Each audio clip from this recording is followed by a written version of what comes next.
Mardi 23 mai, le fils de Nadine Morano a été placé en garde à vue pour délit de fuite après un accident de la circulation sous l'emprise de la cocaïne.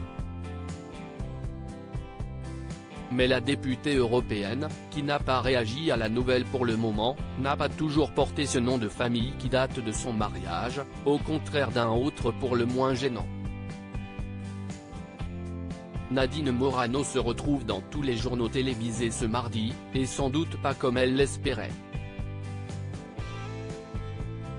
La députée européenne Les Républicains, très active ces derniers mois pour dénoncer la montée de la violence dans le pays, a vu son nom être associé à un fait divers choc.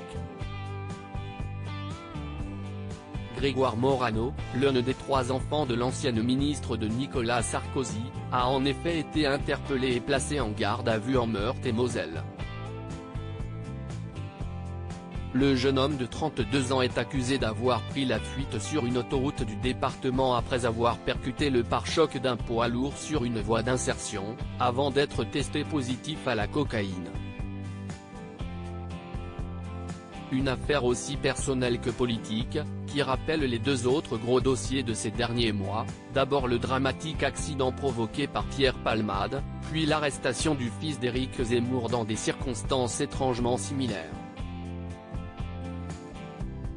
Une simple lettre qui change tout pour Nadine Morano, mère de 3 enfants, voir son nom ainsi associé à une telle affaire risque d'être lourd de conséquences sur le plan politique. Un nom qui n'est pourtant pas le sien, puisqu'elle le porte depuis son mariage avec Angelo Morano, dont elle est divorcée depuis de nombreuses années.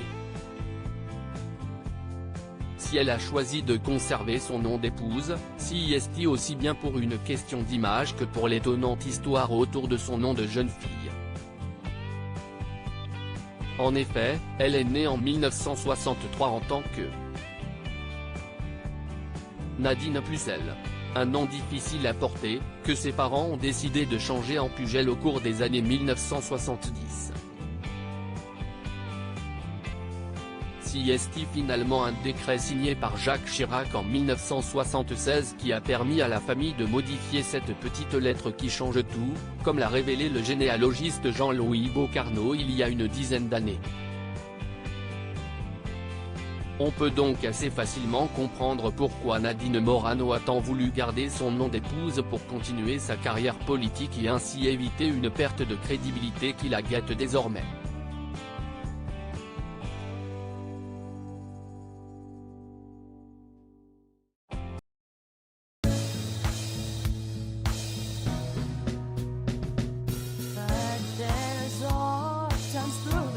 Times